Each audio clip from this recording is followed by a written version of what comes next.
You wake up on a quiet Tuesday morning. The light coming through the bedroom window is still gray and thin, the world outside not quite awake. As you stretch your arm out from under the heavy winter blanket, you feel a slight insistent itch on your forearm. You look down, and there they are. 3 small, raised red welts sitting in a neat straight row. A little trail on your bare skin.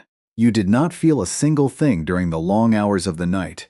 You did not hear a buzz or a hum in the air. But as you sit there on the edge of your bed, with your feet resting on the cold floorboards, staring at those 3 marks, a heavy weight settles deep into your stomach. You know exactly what that neat little row means. You stand up, turn back the cotton sheets, and pull the corner of the heavy mattress firmly out from the wooden frame. Right there, where the fabric folds tightly into the dark seam, you spot a tiny dark speck. You lean in closer, your eyes straining in the dim morning light. 2 more specks appear nearby. Then you see a few rusty flakes of what looks like dried blood staining the white fabric. And then, as the light hits the crevice just right, you see it. A flat, mahogany brown insect, about the size and shape of an apple seed, scuttles quickly away from the sudden exposure, sliding deep into the dark fold of the seam. Your wife looks over from the bedroom doorway, catches the look on your face, and asks if everything is all right. In that single quiet breath, your day stops. Your whole month changes. Bedbugs, for most folks across this country, that tiny wingless insect represents a looming financial disaster. It is a modern plague that thrives in pristine, clean suburban homes just as easily as it does in neglected rooms. It cares nothing for your housekeeping or your social standing. You pick up the phone, you call a commercial pest control company, and the quote they give you over the line makes your breath catch. $1,500. $2,500.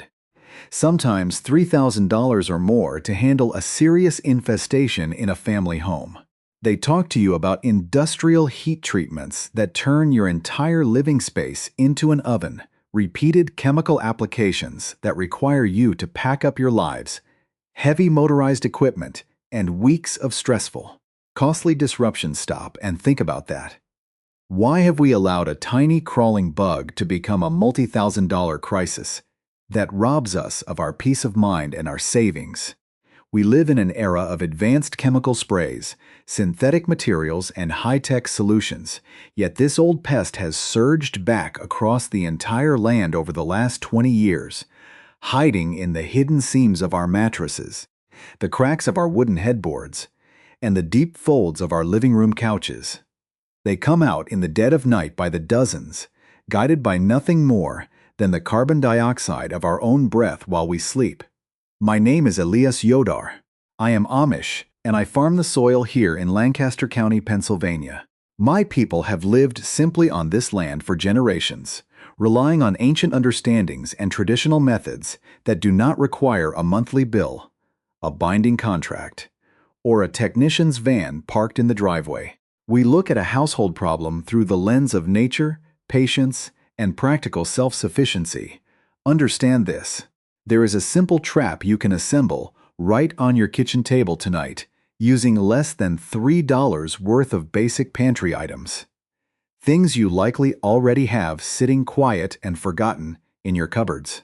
It does not rely on synthetic poisons, toxic fumes, or expensive utility power. It relies entirely on the very nature of how the insect hunts its prey. Now, some folks might look at a simple home remedy and think it is just an old wives' tale or folk superstition from a bygone era. But the university entomologists who spend their entire lives studying these specific pests ran a rigorous, peer-reviewed study comparing this exact homemade setup to the commercial interceptors and the expensive industrial carbon dioxide traps that high-priced professional exterminators use. Their findings were published plainly in the peer-reviewed Journal of Economic Entomology. The simple trap made of yeast, sugar, and warm water caught just as many bedbugs as the industrial commercial traps, costing hundreds of dollars. It is the exact same basic chemistry that medical researchers in Africa deployed to track malaria-carrying mosquitoes in remote villages. The science is quiet, but it is absolute. Before we go any further, I want to give you an honest, sober word, because I will never oversell what a traditional method can do. This matters deeply to me and to the integrity of the old knowledge. Bedbugs are among the most stubborn, resilient pests in this country, and they are incredibly difficult to fully eliminate once they take deep root. If an infestation has been left ignored for months, if it has spread deep inside your baseboards, behind the plaster walls, under the carpets, and through multiple rooms of a house, a homemade trap alone will not wipe them out completely. Anyone who tells you that a $3 trick will instantly cure a severe structural infestation is not being honest with you.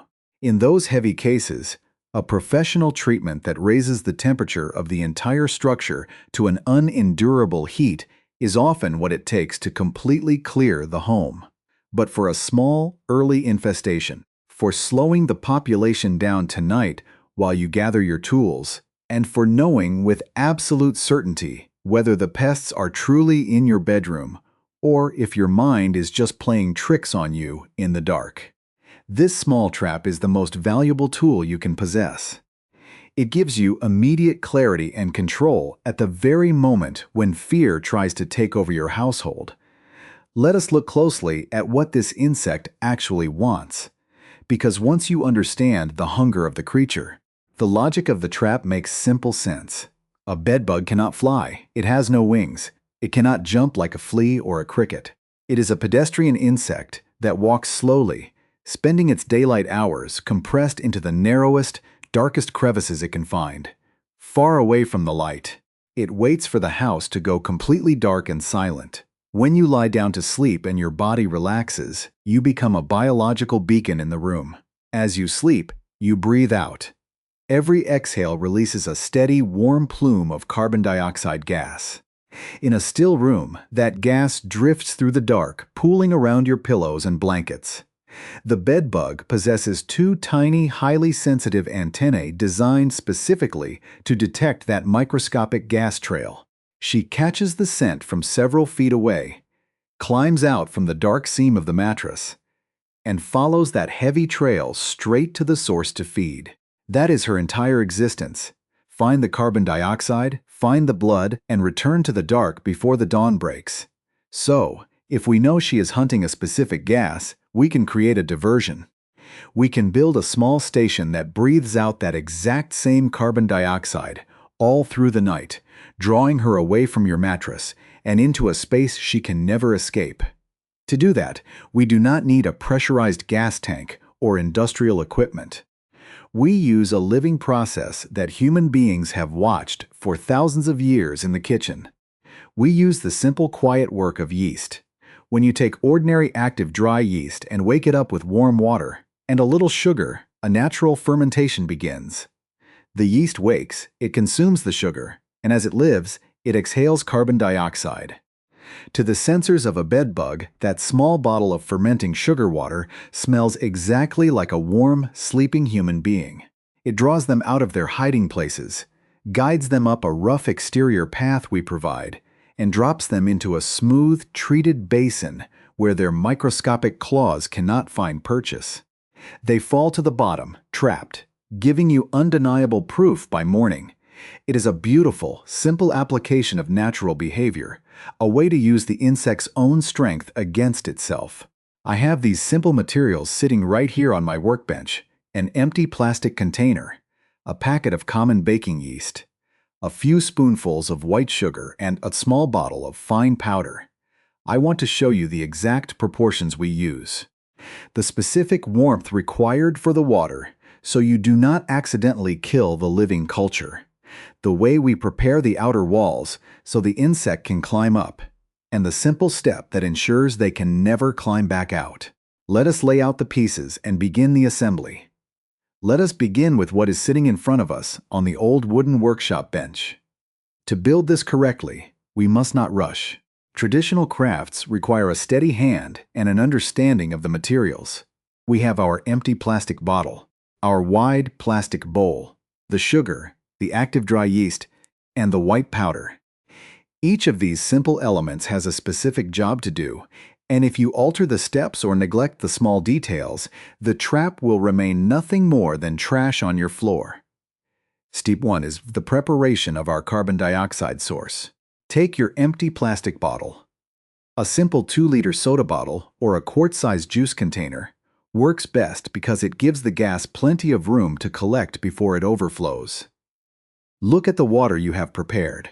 It should be warm, about the temperature of a clean baby's bath or a mild summer rain against your skin. If you have a thermometer, you are looking for roughly 100 degrees, but your inner wrist will tell you the truth just as well. If it feels hot to your skin, stop and think. Water that is too hot will scald the yeast, killing the tiny living organisms before they ever have a chance to wake up. Water that is cold will leave them dormant, sleeping at the bottom of the bottle, while the bed bugs pass by your bed untouched. This is the first mistake most beginners make. They use water straight from the boiling kettle, thinking heat speeds the process. It does not. It brings silence. Pour 1½ cups of this warm water into the bottle. Now, take your plain white table sugar. We need 3 level tablespoons. As you pour the coarse white crystals into the neck of the bottle, watch them sink to the bottom like a small drift of snow. Take the bottle and swirl it gently in a circular motion. Do not shake it violently up and down.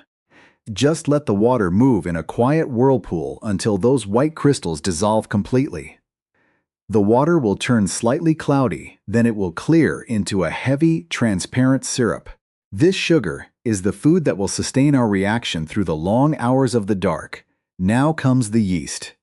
Open your packet or take a single teaspoon from your jar.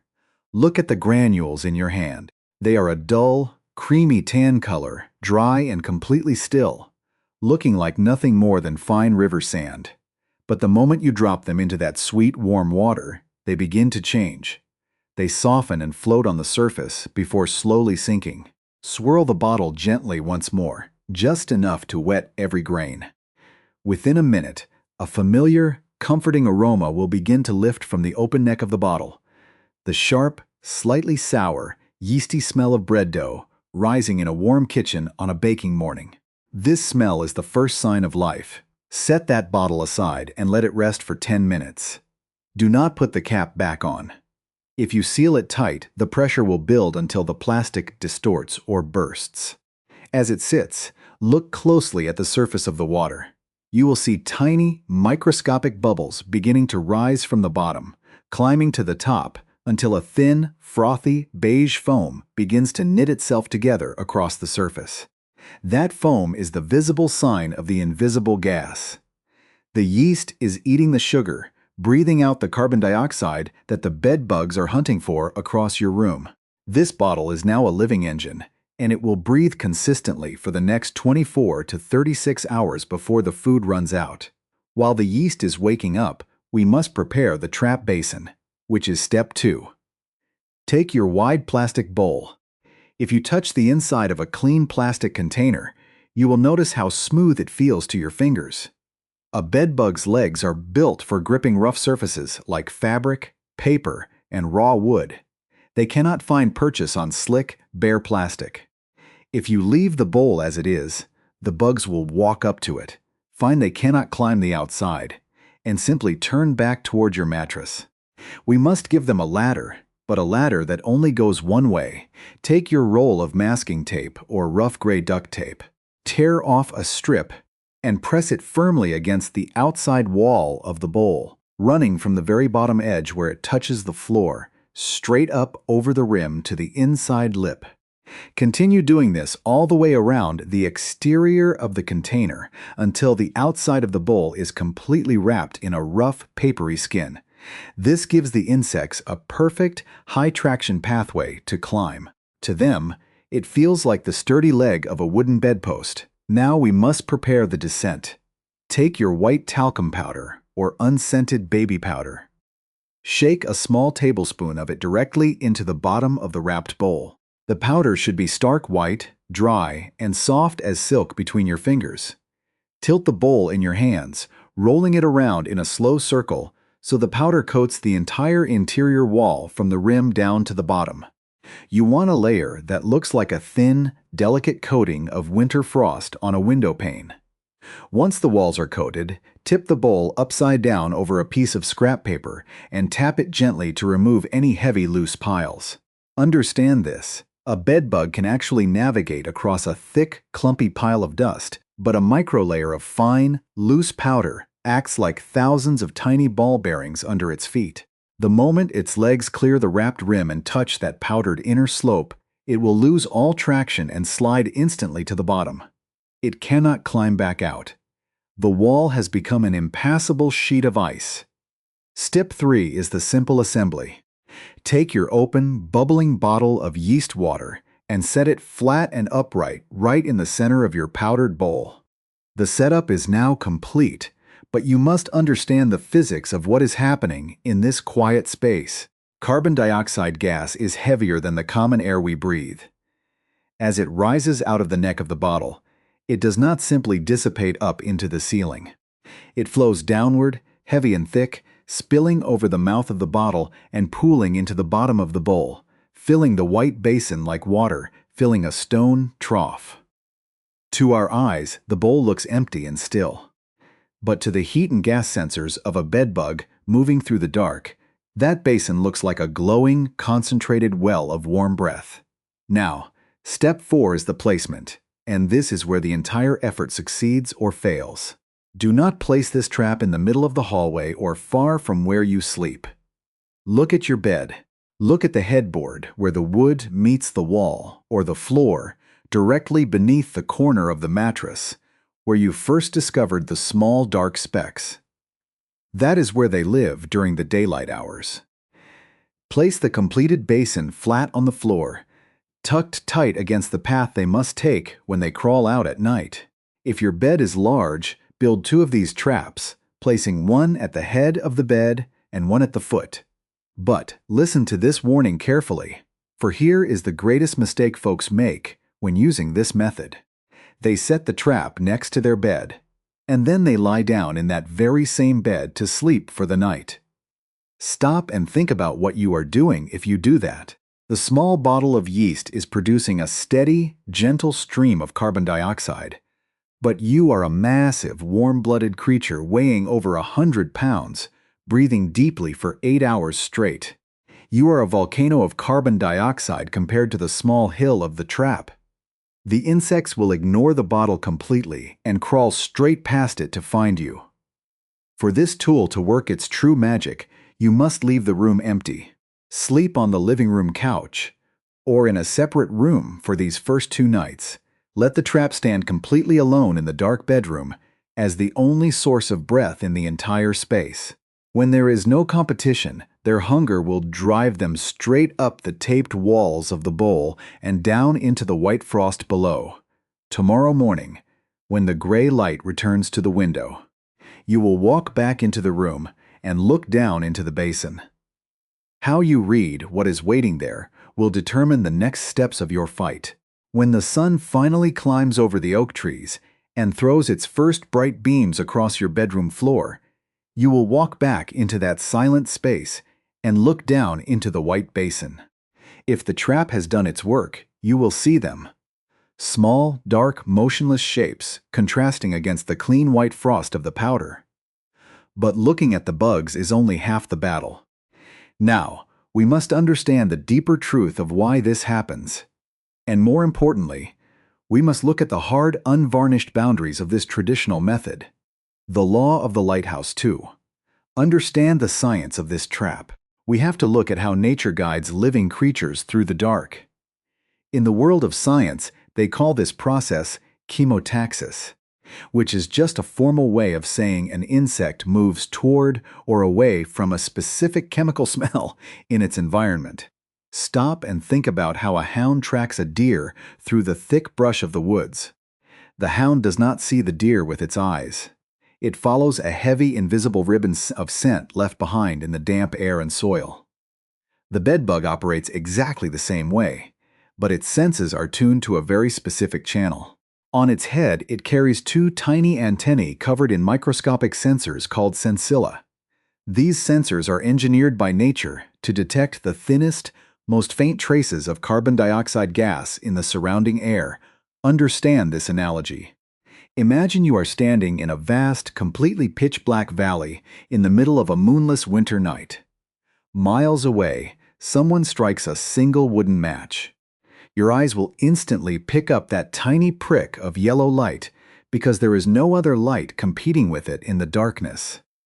That is exactly what your breath looks like to a bedbug in a dark, quiet room. It is a lighthouse in an empty sea.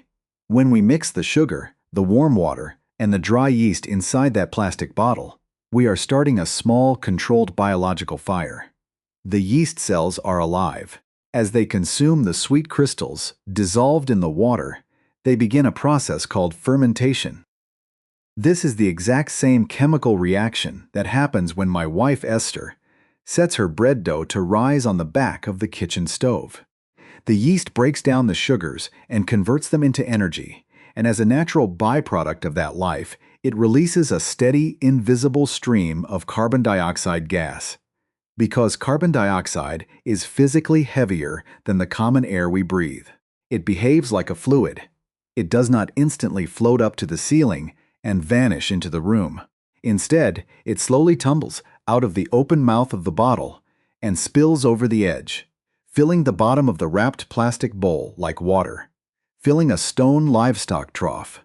To the sensors of the bedbug crawling across the floorboards, that bowl becomes a concentrated well of human breath. It is a decoy that mimics life perfectly. The mechanics of the slide then comes the second scientific principle: the structural loss of friction. When we look at the inside of a clean plastic bowl, it appears perfectly smooth to our human eyes.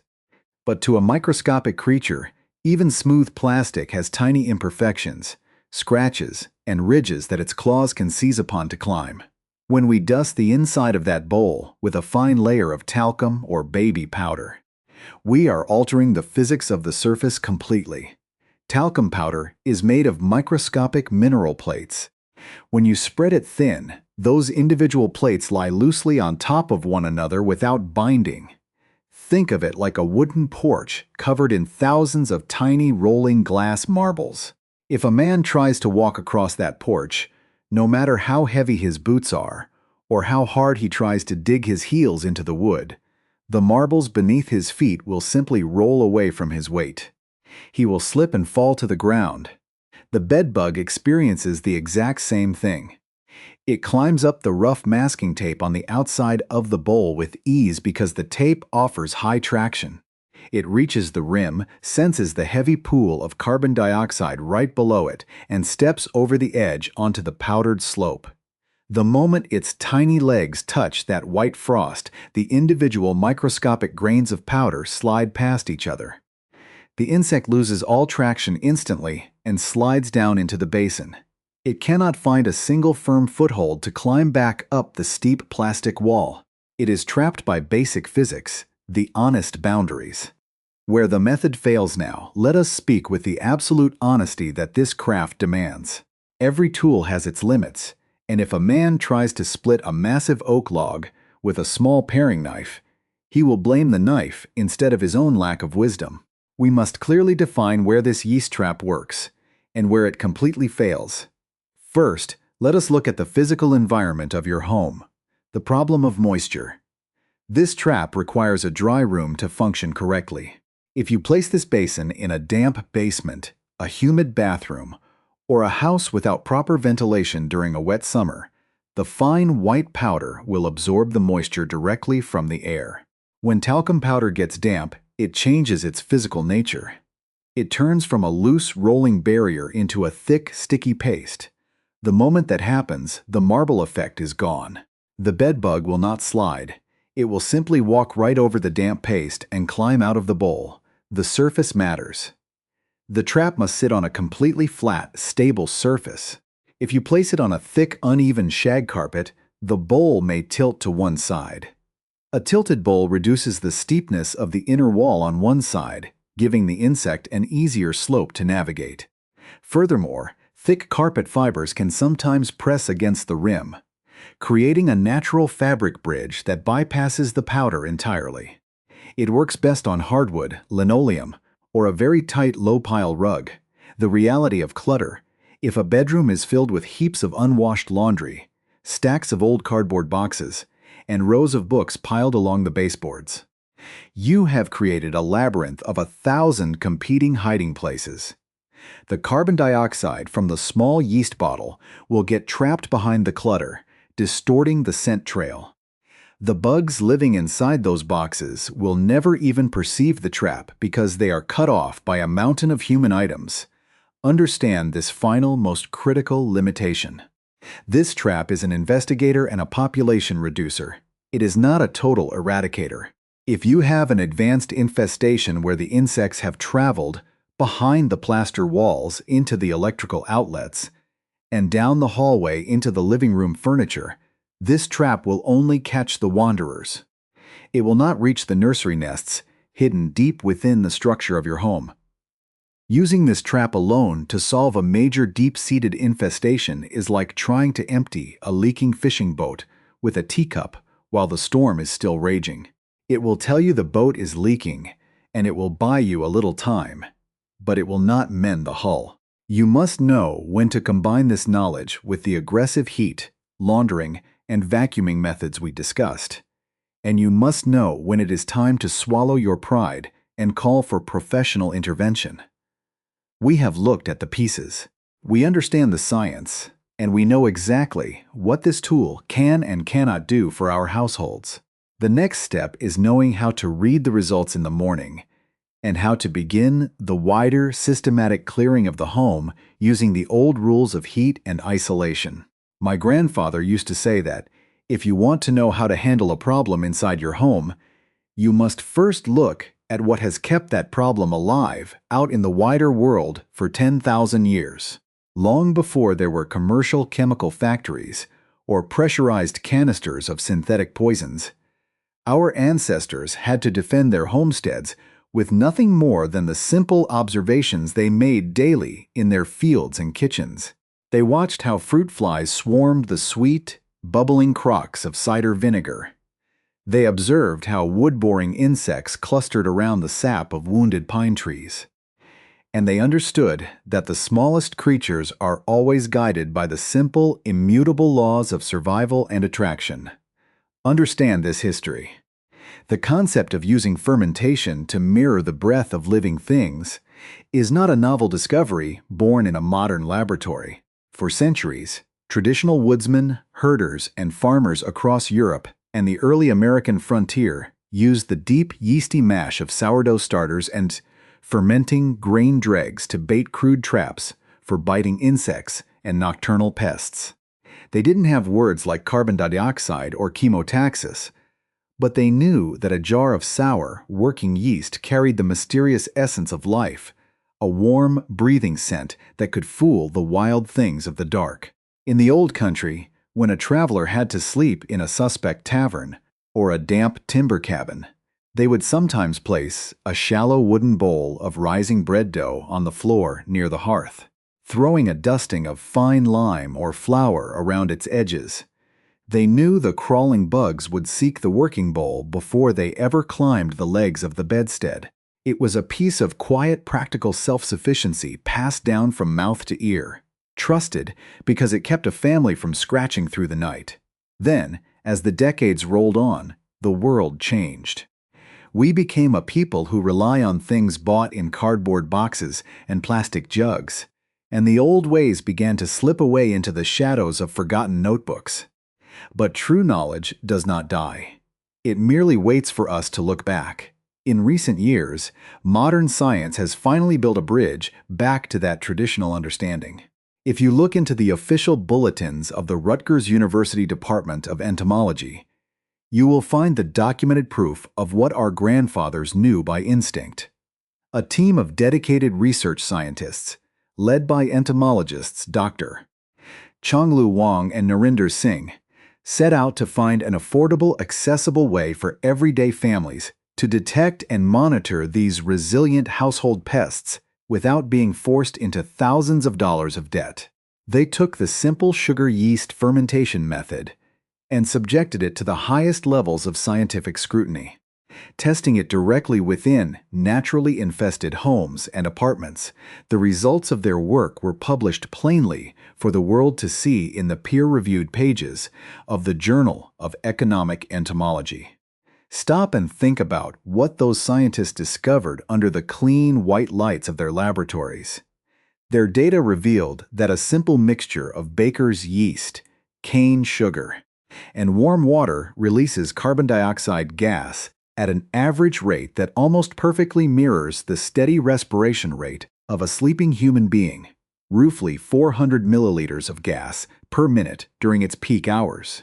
When they placed these humble homemade monitors into infested rooms for just a single night, the sugar yeast traps were found to be equally as effective at drawing out and capturing bedbugs as the elaborate industrial monitors that utilize expensive tanks of pressurized gas or cylinders of rare dry ice. Furthermore, the scientists noted that a single day of running this basic yeast trap caught just as many pests as leaving a dozen commercial passive interceptor traps under the legs of a bed for nearly 2 weeks straight. The People's Pharmacy this is not a matter of folk superstition or wishful thinking. It is hard, verifiable data recorded by the premier entomological researchers in this country. It is the very same fundamental chemistry that international health organizations deployed across remote villages in Africa to track and study the movements of malaria-bearing mosquitoes. The small bugs cannot help themselves.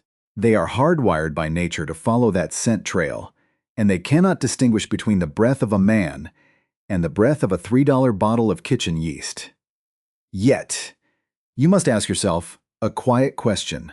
Why have you never heard of this research before? Why does the clerk at the hardware store or the man on the television commercial never mention that a packet of 50-cent baking yeast can do the work of a specialized industrial trap? The answer is as simple as it is old. There is no great profit to be made in a solution that costs $3 and utilizes ingredients already sitting in your kitchen cupboard. The pest control industry thrives on the complexity of the problem and the high cost of the cure. They want you to believe that you are completely helpless without their trucks, their contracts, and their chemical solutions. But you are not helpless. The old knowledge reminds us that the greatest tools in any fight are often the simplest, the most democratic, and the closest at hand. So here is my invitation to you tonight. If you woke up this morning with those 3 small red marks upon your skin, or if you simply want the quiet peace of mind that comes from knowing your home is clean and secure, do not let fear take the driver's seat in your house. Walk into your kitchen. Pull down that dusty bag of white sugar from the top shelf. Take that small brown packet of baking yeast from the refrigerator door. Wash out an old plastic bottle from the recycling bin and find a wide, smooth bowl. Spend 15 minutes of your evening measuring the warm water, swirling the crystals, and dusting the slopes with fine white powder. There is a profound dignity in taking your household's protection into your own hands. By building this trap tonight, you are refusing to be panicked by a tiny crawling creature or intimidated by a multi-thousand-dollar estimate. You are choosing to act with clarity, patience, and the sober weight of verified science. You are setting a silent watchman at the foot of your bed that will work for you through every hour of the dark while you rest elsewhere. In the morning, you will have your answer. If the basin remains empty after several nights of proper placement, you can lay your head down with a light heart, knowing the danger has passed you by. And if the trap catches them, you will not despair. You will look down at those small brown shapes and know that you have already begun the fight on your own terms. You will have the proof you need, a known starting point, and the beginning of a systematic plan to reclaim your home using the true, honest methods of heat, isolation, and vigilance. The tools are already sitting right there in front of you on your counter. They cost almost nothing but a few minutes of purposeful labor. Try it tonight. Watch the small bubbles rise in the glass. And remember that the oldest solutions are often the ones that stand the firmest when the modern world tries to make things complicated. Stay safe, tend your